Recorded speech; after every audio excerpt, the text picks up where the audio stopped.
My name is Brianna Sinclair, and this is my 36th week on HRT.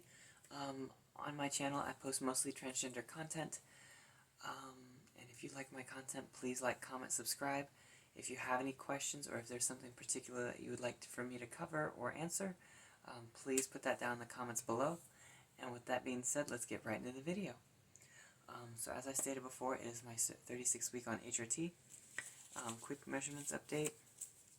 My hips are at 34 and a quarter. My bust is, 34 and a half.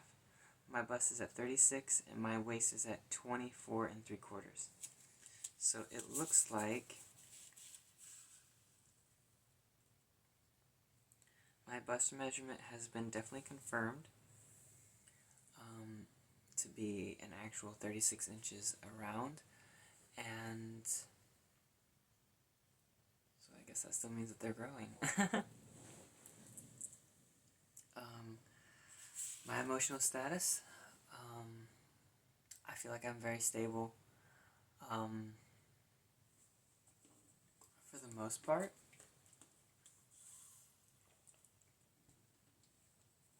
There are a couple instances where I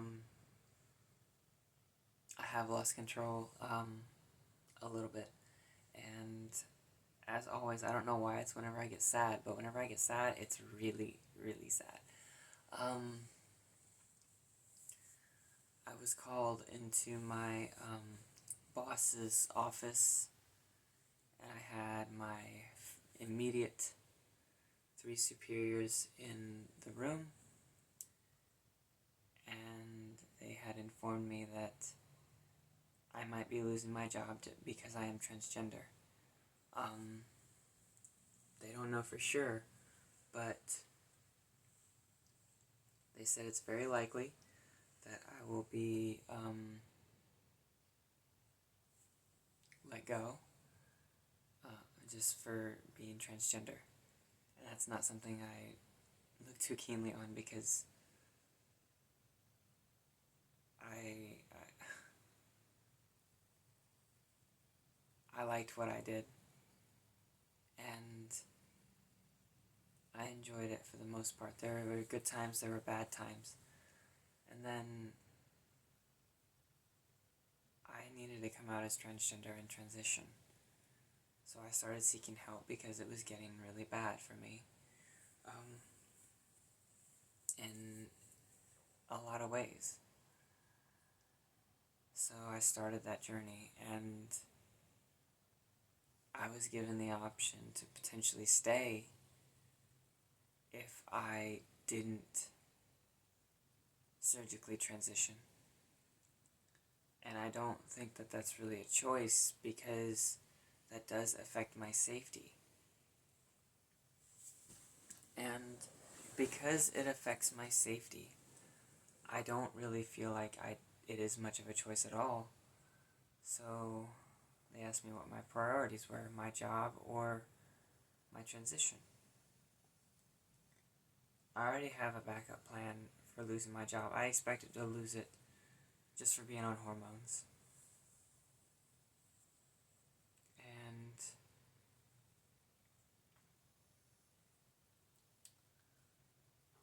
that's what I intend to do. I'm gonna try and see if I can find another job with the exact same qualifications that I have, that'll take those at least, and hopefully I can continue my transition. I would very much like to not detransition if given the choice, because my transition has been so wonderful for me, and some of the changes, like my breast development, are permanent, and I would rather not be put in a weird situation where it's me presenting as a man and having breasts, because they're very evident as in that they're there. Like, none of my coworkers really have said anything about my breast development, other than like the other day, at my makeup job, I have an undershirt and an outer shirt, and occasionally I have to damage products, which means I have to break them or make them unusable, and sometimes that's messy. And I would rather not mess up my clothes, so I have a white shirt on underneath that I can take my overshirt off, and that way I'm still covered. And one of my co-workers saw me, and she said that my boobs were getting real big. I don't think they're that big. They're still little, in my opinion, but compared to having, like, nothing to what I have now, it's definitely a plus in my mind.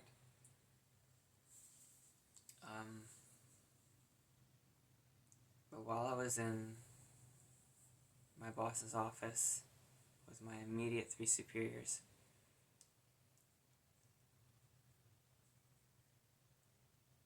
it was weird because it's my 9-month point. This is the point where I can start scheduling my surgeries. I am being told that if I have surgeries, I'm going to get kicked out. And I'm being asked to choose what, to essentially choose between having some form of stability for 4 years or, my transition, which will give me infinite mental stability. I told them my priority was my transition, and they said that's okay. We don't know yet what's going to happen, but that could be the case. Or it could be the case like they just cut funding to your surgeries like they did last time. But I don't think it's going to be that easy this time.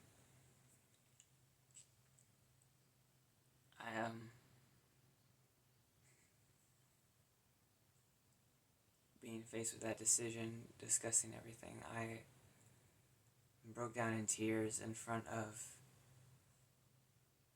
the 3 people I never wanted to cry in front of. I never wanted them to see me sad or anything like that. And none of them care that I'm transgender. 2 of them don't understand being transgender.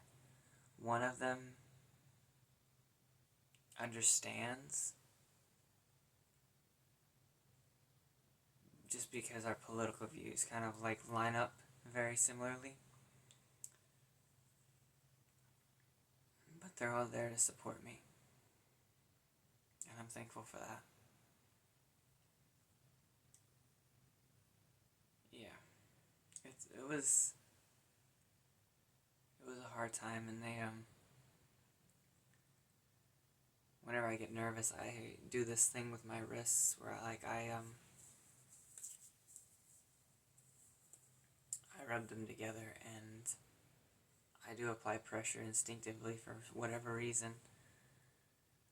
And I had rubbed my wrist raw, and that was not something it's like a nervous tick. Whenever I was a kid, it was like rubbing my hands together, and then like I started to like clasp my hands and kind of like post up on my knees. And then whenever I drop my hands, usually my fingers separate and I rub my wrists together because instinctively I'm still holding my own hand. But I was so devastated by like this is how it was gonna go, even though I knew it was coming. I just didn't want it to be like that.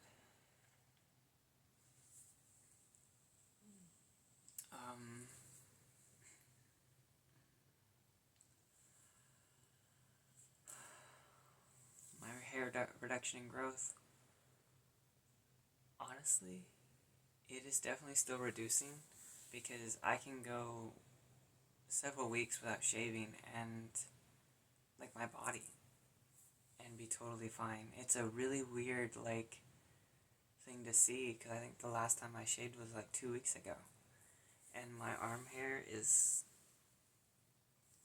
barely there. My leg hair is barely there. It's kind of nice, honestly. It's definitely helping, and that also kind of like drives towards like my fear of being forced into a detransition.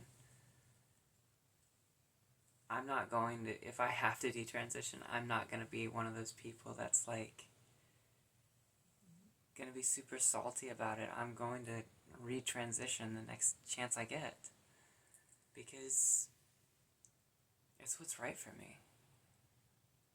It's not like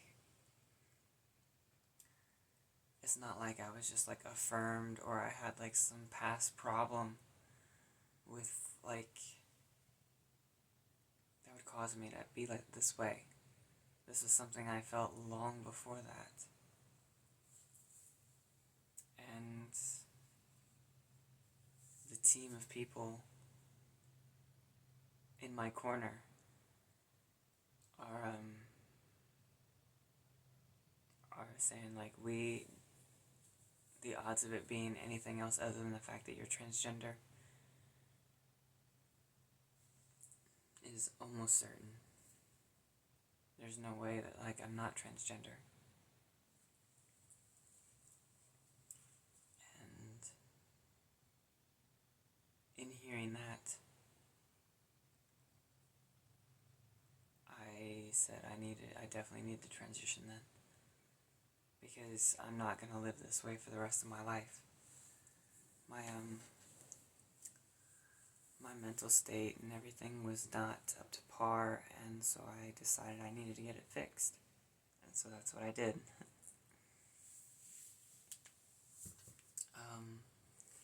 Fat redistribution, I have not noticed anything as of yet.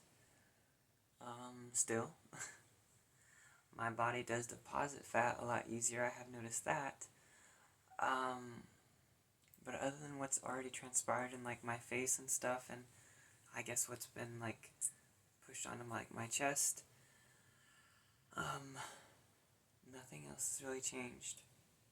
And that's okay, honestly. I have kind of given up on like eating like a BBL, because that was like the only real reason I wanted to like gain weight was to get like a BBL. I think I'm just gonna get butt implants and stuff like that because they're gonna be painful, but any surgery is really painful. I just want like to be finished. I don't want to be this ongoing project. I just want to be finished with my transition and just live out my life as a woman and acknowledge that over a quarter of my life was spent in the wrong gender, and now I have a chance to spend the rest of it in the right one.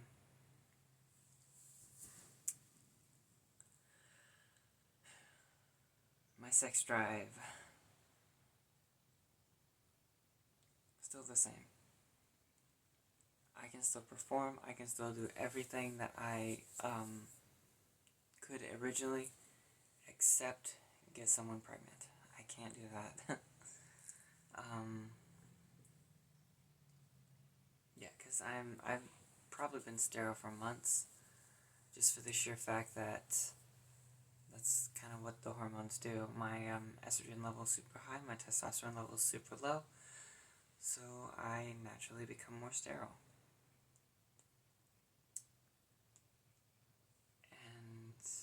But that, for whatever reason, hasn't affected my sex drive, and I don't know why.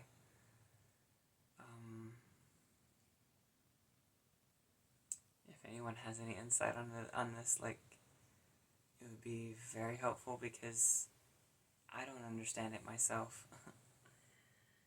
I had expected and hoped that my sex drive would just disappear, fade, weaken, lessen, anything similar to or synonymous with like decrease. Because my sex drive was nothing but annoying. Throughout my entire marriage, it was nothing but annoying. It made me feel terrible whenever like I wanted to do it and then like my partner wouldn't. So then I would be like, okay, let's focus on you. And then I would take care of it myself. Because I'm not like a really selfish lover or anything like that. I'm an adult and an adult enough to know that like if I'm with someone, I'm with them. I'm not going to go out and cheat just because we don't have sex.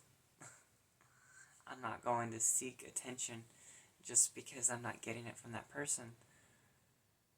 I recognize that it's a problem, but like that's a problem that's meant to be addressed and fixed, not one that's like meant to break people apart. It may be the start, but like if it's fixed and addressed, there should be no reason. No reason. And that's something I never understood was like cheating. I simply can't do it. I don't have it in me. I've seen what that does to people, and I could never put someone through that. Just morally and honestly, logically. Why would you give up what you already have with one other person for 10 minutes with someone else that you know is not going to work? Why? Because they make you feel good for a second, whenever the other person may not be able to do it at that moment, but they, at some point, plan to spend their entire life with you. That's the whole point you are together. I don't know. I'm consistently told that I'm unique and different, and I'm tired of like being the only one that thinks the way I do. So there's that. Me being tired. I am starting to get a little tired, but like I don't know if that's just because I'm working a little bit more. I was worked a lot more this week. I instead of what I would normally do, I had to walk around considerably more this week, and that probably had something to do with it. But overall, no problems. My muscle development. My muscles are, I don't know if atrophying is the right word, but my muscle mass and my strength are definitely going down and going away. I'm sure if you probably look at like my first video and then look at me now, my arms are very different. A couple things I have noticed are like my skin is getting significantly softer. My hair on my arms and my legs is getting finer. And it feels good. It feels really good. My voice therapy, I am consistently trying. I haven't been able to like schedule an appointment with my therapist because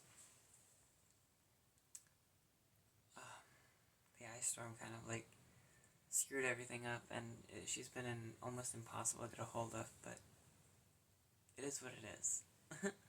I think she gave me all the tools and just kind of like said, here you go, let's check back up and see how you're doing. I don't know. But I'm thankful to have like so many resources available to me, even if it's only temporarily right now. Oh, excuse me. Oh. I don't think y'all are gonna get a chance to meet my wife, and that's okay. There's just been a lot of things going on, and the videos are just becoming a lot for both of us. Not that I'm stopping them. I'm very much continuing this series. I just don't think she can be a part of it just because she's really busy. But I hope that one day y'all can meet her. She's an amazing person and definitely the most wonderful human being I have ever met.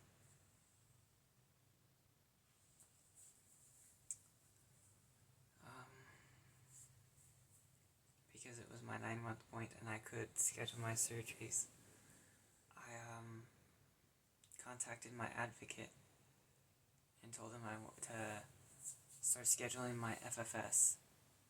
And because I was asking, is that still possible? Is it still possible to start working on this paperwork? And I almost cried whenever he said, I'm going to process paperwork until they say I can no longer do it.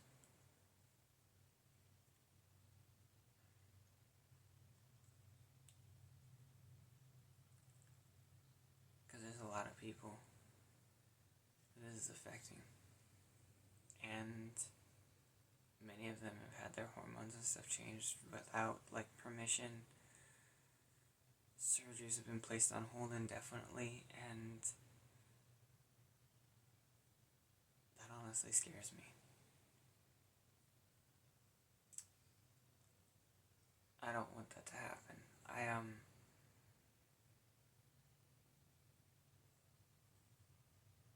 just want to finish out my transition. That's it.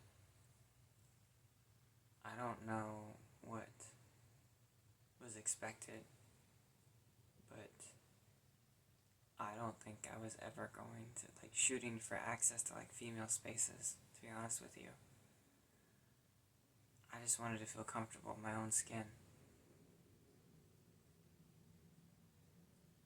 Because of the surgeries I could get, my job would only pay for a couple of them. They would only pay for FFS, SRS, and breast augmentation. FFS is facial feminization surgery. It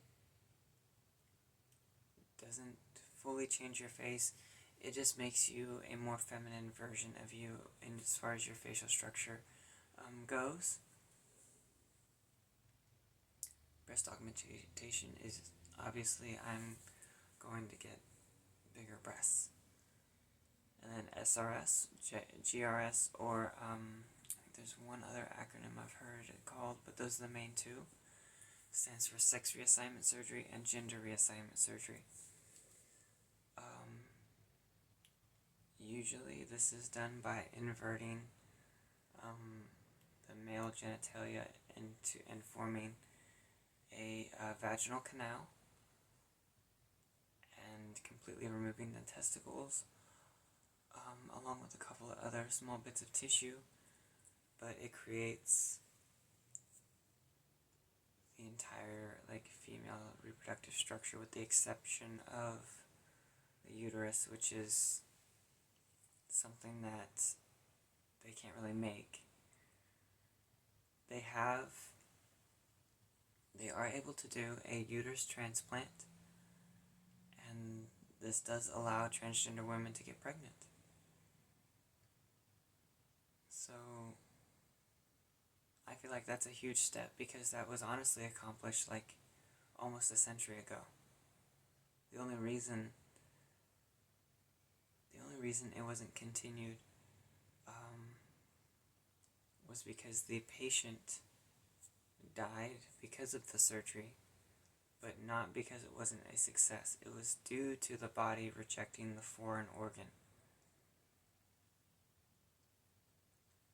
But now we have ways of dealing with that, because it works through any organ transplant. You just have to take certain medications so that way your immune system doesn't attack that organ and treat it like an infection. And that's how it works. But it does work in conjunction with SRS to allow a transgender woman to give birth. And obviously they would have to be impregnated via IVF in order to actually impregnate the transgender woman. That one is not covered, but of the three of them, I only planned on getting two. And that was FFS and breast augmentation, because those would be the most important to me. the one that's I want even before breast augmentation would be the butt implants, and that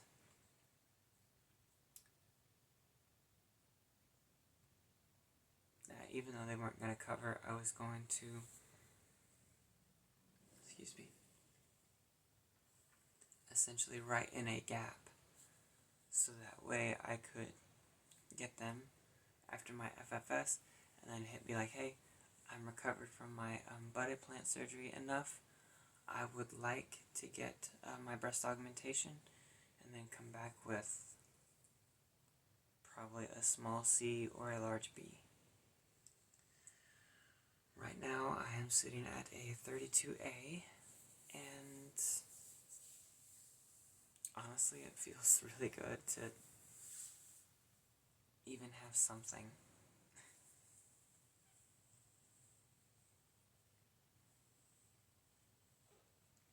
It's funny. A lot of my friends kind of know what's going on, and they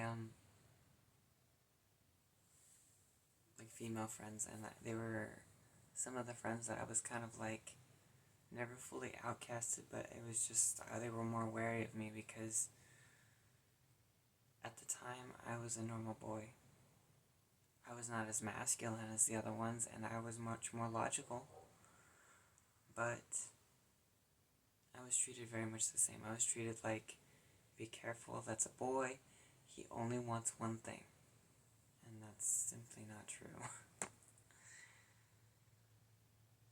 As far as like a partner goes, their sex and their gender does not matter to me, has never mattered to me, because I've dated both. Both have very good qualities. Women are softer, and I feel like I have much more in common with them now. Like, we could go shopping, we could do a whole bunch of things together, and stuff like that. Whereas, like, a guy, we may not be able to go shopping for, like, the same types of clothes and stuff like that.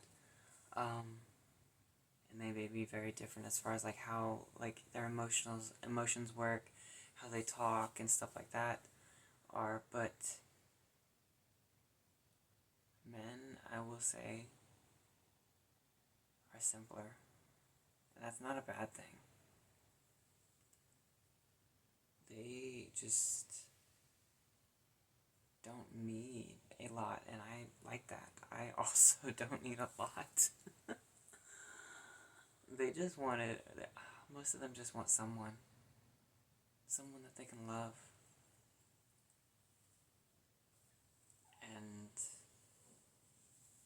in that same regard, I am like that.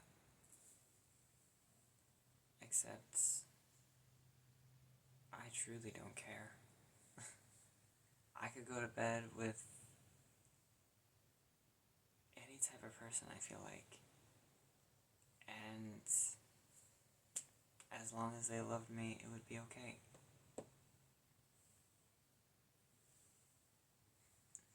Findy's here, he's being a little booger.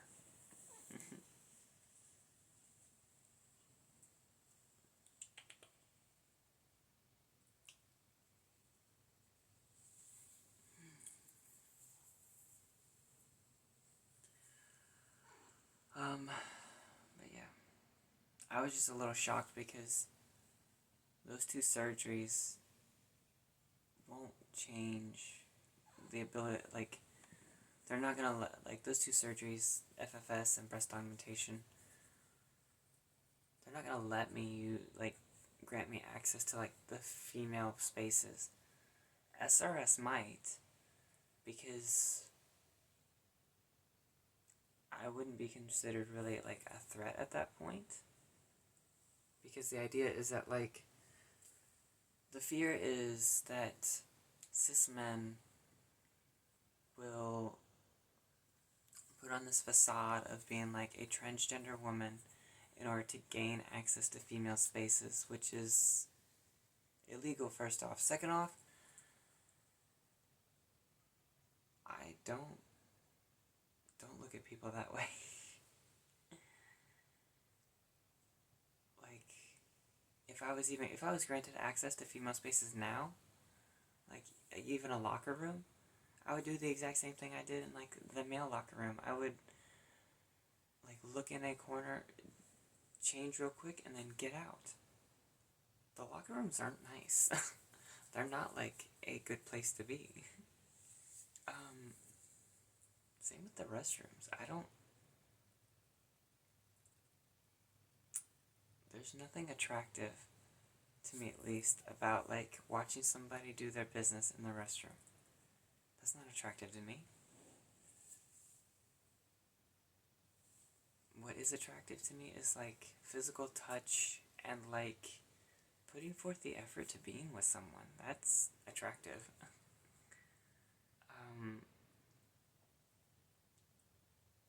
But none of those things are attractive at all to me. And it's honestly a weird claim to make that like that transgender women would do that, and that we would grant access to like for cis men into female spaces.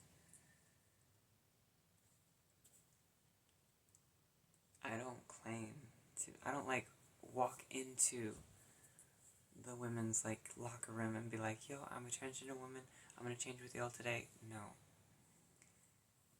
Cause like I don't want to make them uncomfortable. Do I recognize that I myself am a woman? Yes. I am a male, unfortunately, because I was born, that's my assigned sex at birth. But as far as my gender goes, I am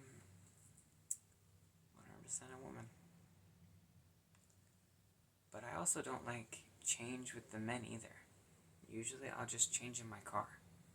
I'll drive to someplace secluded, change in my car, go to work, and that's it. And usually the parking lot's pretty secluded, because I can park between like a bunch of empty cars, because most of the cars are empty anyway.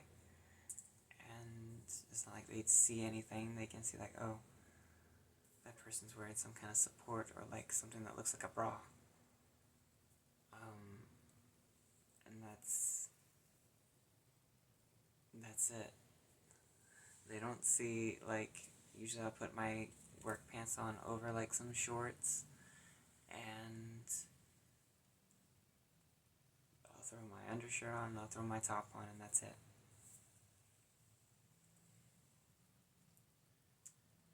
Because I don't feel comfortable changing either, to be honest with you, because in either one of them, I'm going to be discriminated against. At this point, I'm in this weird intermediate phase where I am transitioning, I am transgender, but if I go into the men's locker room, there is an extremely high possibility that I will get physically assaulted, and that's not something that I want to go. Sorry, my legs are cold. It's not something that I want to experience.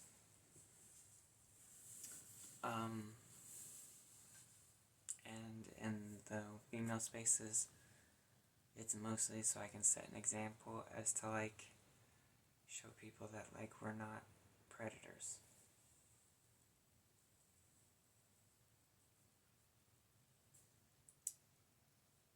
We're just normal people that just want to live out our lives.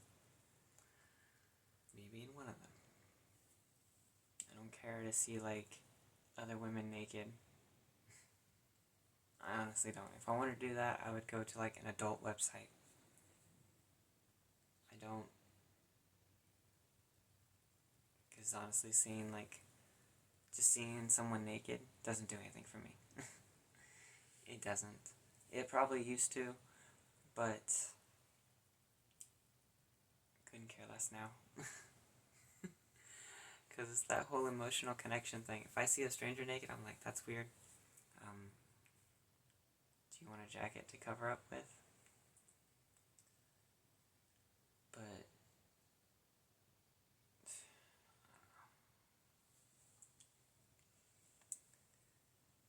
yeah, I don't know. It's just ridiculous to me.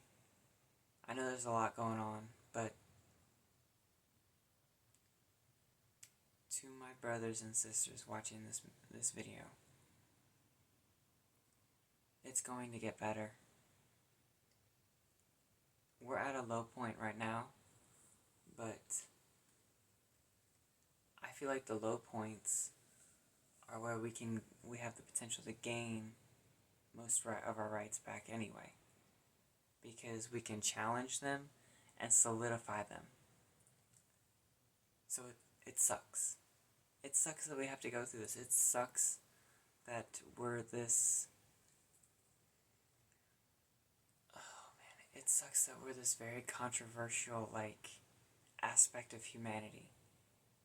Where it's like, they don't want to give, like, kids gender-affirming care, but they're good with, like, birth control, even though both are hormones, and they're talking about that for minors and how it changes the body, even though both technically change the body. There's a lot that's going on, and I can't imagine that a future exists for too much longer where we just are stuck at where we're at and aren't gaining ground, because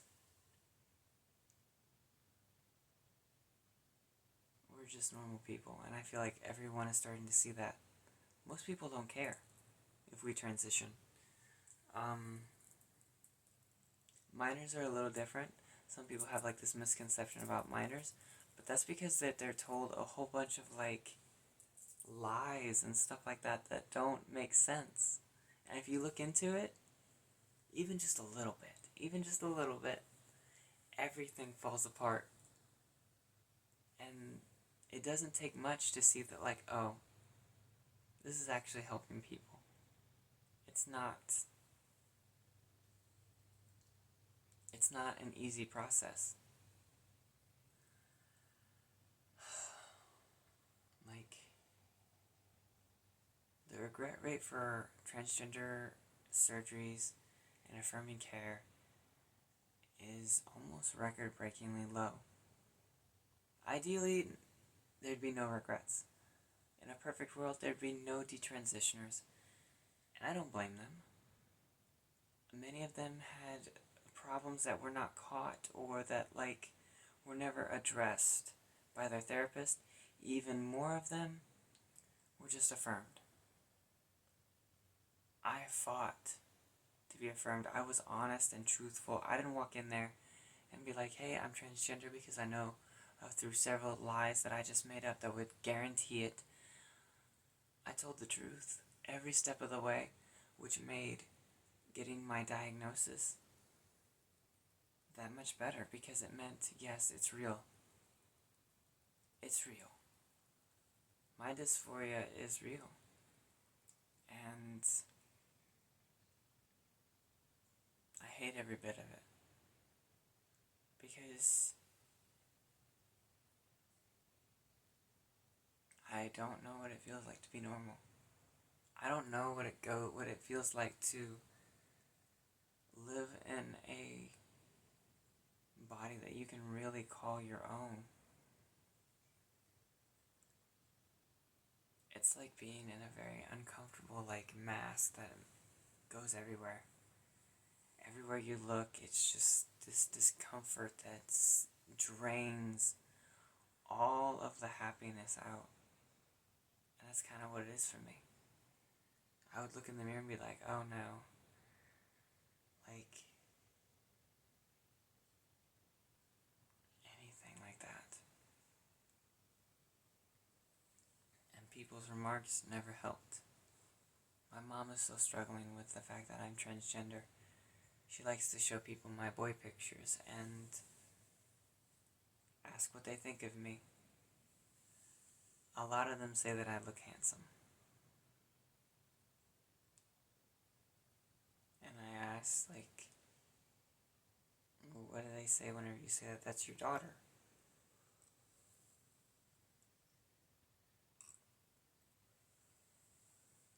And of course they don't know, because she doesn't tell them that her eldest son is now her daughter.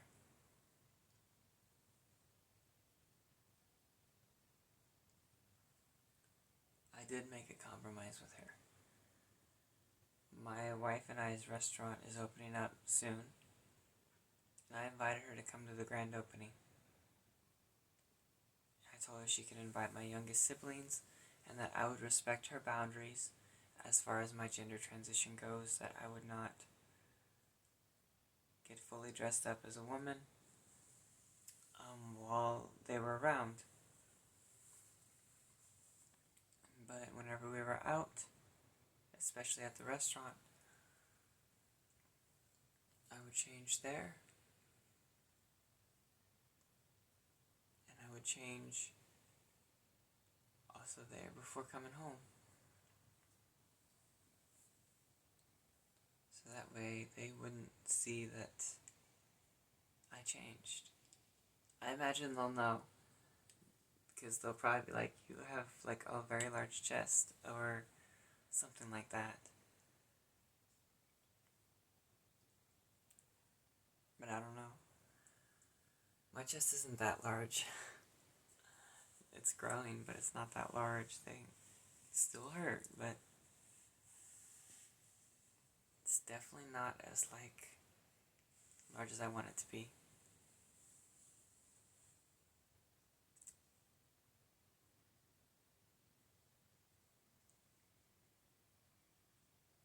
I don't know if I'm getting my FFS or not, at least not through my job. Once I figure out what's going on with my insurance, if it's going to deny my FFS, I'm going to apply for the insurance at my makeup job, because I work full-time there. Yes, I have 2 full-time jobs. Once I plan to enroll in the insurance there because I'm full-time, and I'm hoping that they'll cover everything.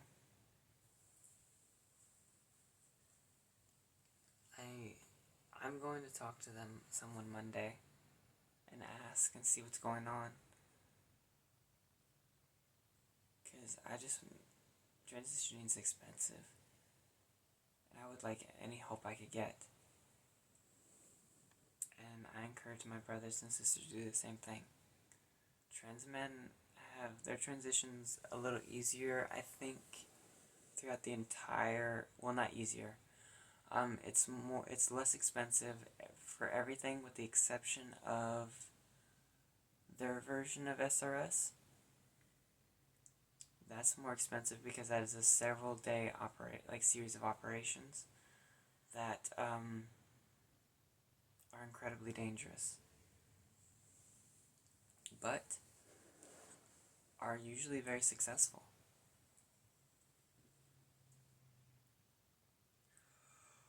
Oh, shoot. Oh. Excuse me. Sorry, I'm just very tired. I think that's a good point to stop the video. If you like my content, please like, comment, subscribe. Feel free to ask questions. Don't be afraid.